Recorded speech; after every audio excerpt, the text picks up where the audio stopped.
ہر کوشش کی اور یہ پوری کوشش کی کہ جب 90 دن کے اندر واضح تھا، آئین کے اندر واضح تھا کہ 90 دن سے زیادہ، جب اسمبلی ڈیزالو کی ہم نے، قربان کی اپنی دونوں اسمبلیز، تو جب یہ واضح تھا کہ 90 دن کے آگے نہیں جا سکتا الیکشن، تو انہوں نے پوری کوشش کی، گورنرز کو ساتھ ملایا، انہوں نے ہر کوشش کی کہ کسی طرح یہ الیکشن نہ ہو. اور سپریم کورٹ نے جب آج فیصلہ کیا تو میں پہلے تو سپریم کورٹ کو یہ کہنا چاہتا ہوں کہ قوم آپ کے ساتھ کھڑی ہے. قوم اس ملک میں ترسی ہوئی ہے انصاف کے لیے، رول آف لا کے لیے. اور میں آپ کو یقین دلاتا ہوں کہ یہ 99 نہیں ہے. 98 99 میں جب اس نے، اسی نون لیگ نے ایک سپریم کورٹ کے چیف جسٹس کو ڈنڈوں سے اٹیک کیا اور بھگوایا وہاں سے، اور پھر پیسے دیے، وہی رفیق تاڑڑ وہ پیسے لے کے بریف کیس لے کے گیا اور کوئٹہ بینچ خریدے.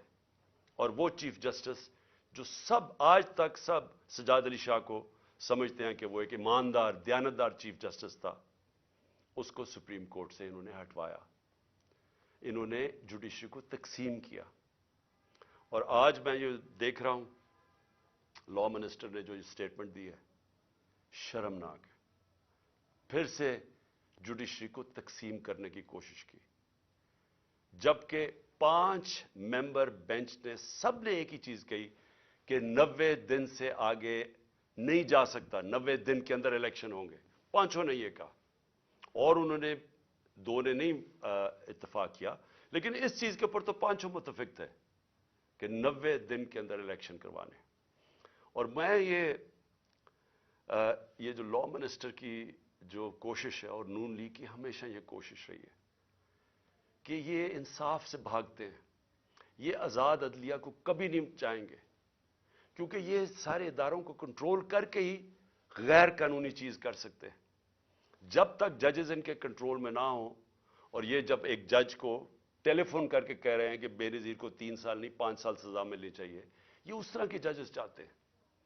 ان کو کبھی بھی آزاد اور کریڈیبل دیانتدار عدلیہ ان کو کبھی بھی پسند نہیں تھی.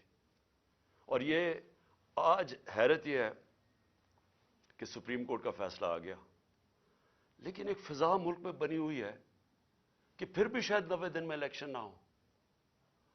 یہ اس سے کیا چیز ہمیں سمجھ آتی ہے کہ اتنا نقصان پہنچایا ہے اس مافیا نے، یہ شریف مافیا اور زرداری مافیا نے اتنا نقصان پہنچایا پاکستان کے اداروں کو کہ لوگوں کو اعتماد ہی اٹھ گیا ہے. اب سپریم کورٹ جب فیصلہ کر دے تو اس پہ گنجائش کیا رہ گئی؟ لیکن آپ تجزیہ نگار دیکھیں، سارے کہہ رہے جو ہوں گے بھی 90 دن میں الیکشن یا نہیں ہوں گے.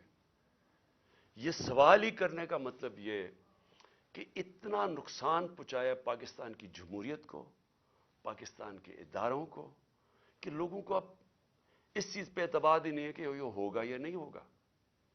میں آج اپنی پارٹی کی طرف سے، پاکستان کی عوام کی طرف سے پھر سے اپنے سپریم کورٹ کو یہ پورا یقین دلاتا ہوں کہ ہم سب آپ کے ساتھ کھڑے ہیں.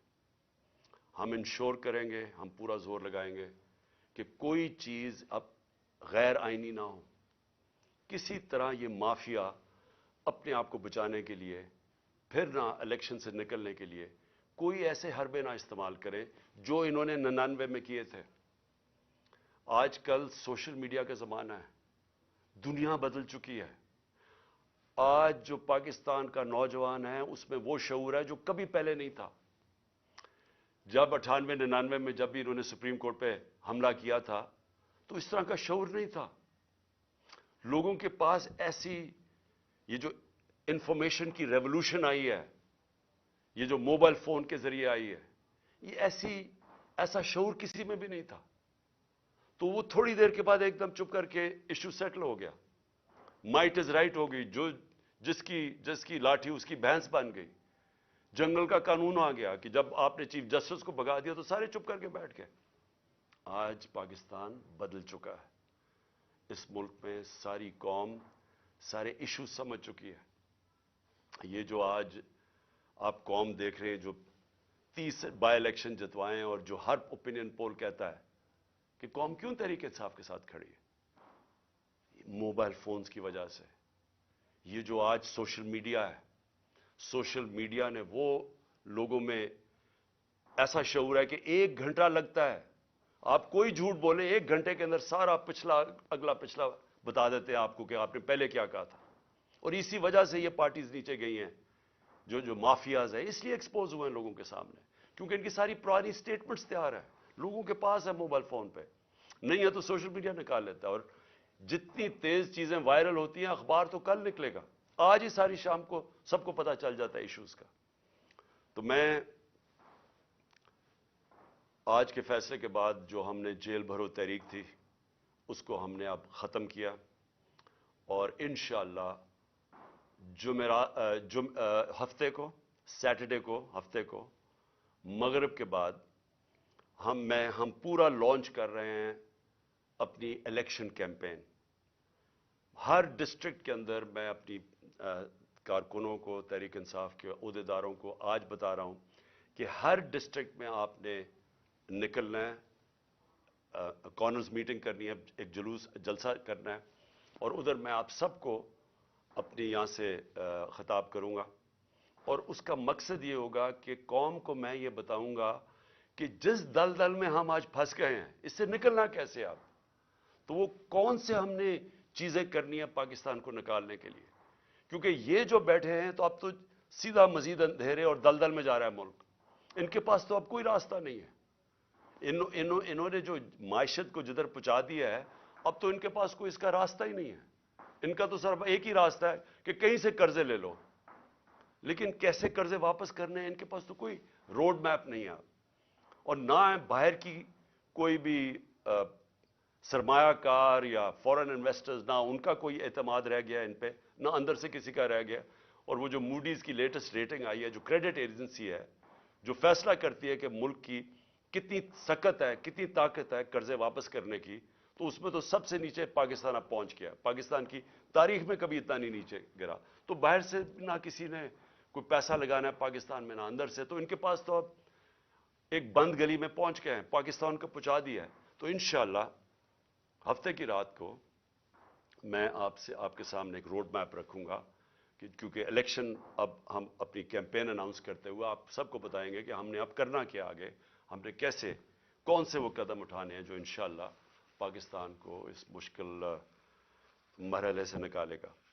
میں جو دوسری بات کرنا چاہتا ہوں آج وہ یہ کہ پچھلے 10 مہینے میں جس طرح کے پاکستان میں ہمارے لوگوں کی بنیادی حقوق جس طرح ان کو پامال کیا گیا، رد کیا گیا، جو ہمارے خلاف پرسیکیوشن کی گئی، انتقامی کارروائی کبھی پاکستان کی تاریخ میں ایسے نہیں ہوئی.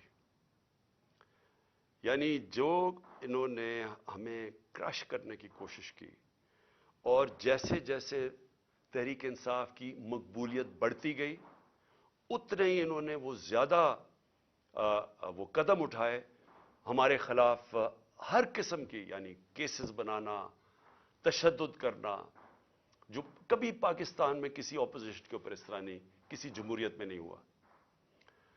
ہمارے لوگوں کے اوپر میں کبھی بھی بھول نہیں سکتا کہ جو تشدد کیا گیا اعظم سواتی پہ، شہباز گل پہ، جو صحافیوں سے کیا گیا، یعنی کبھی اس طرح کے جو ارشد شریف، یعنی دردناک کہانی ارشد شریف کی کہ کیسے اس کے اوپر اس کو دھمکیاں دی گئی، موت کا خطرہ تھا، ملک سے باہر گیا، پھر کیسے شہید کیا گیا اس کو، اور باقی صحافیوں سے جو کیا گیا، جمیل فاروقی ننگا کر کے اس کو تشدد، ایاز امیر جیسے ایک دانشور جن کی رسپیکٹ ہے، عزت ہے معاشرے میں، ان کو جو ذلیل کرنے کی کوشش کی گئی، سمیع ابراہیم اس کو جو کیا، غلام حسین کو اٹھا کے جیل میں ڈال دیا، اور پھر جو سوشل میڈیا کے لوگوں سے جو کیا گیا، لوگوں کو اٹھایا گیا. میں پہلے بھی بتا چکا ہوں، ماں باپ نے مجھے بتایا کہ ان کے ینگ بچوں کو اٹھایا گیا، 2 دن رکھا گیا، مارا پیٹا ان کو، اور پھر ان کو گھر واپس بھیجا، دھمکیاں دی گئی، کئی اسے سٹیٹمنٹس میرے خلاف دلوائی واپس بھیجتے ہوئے.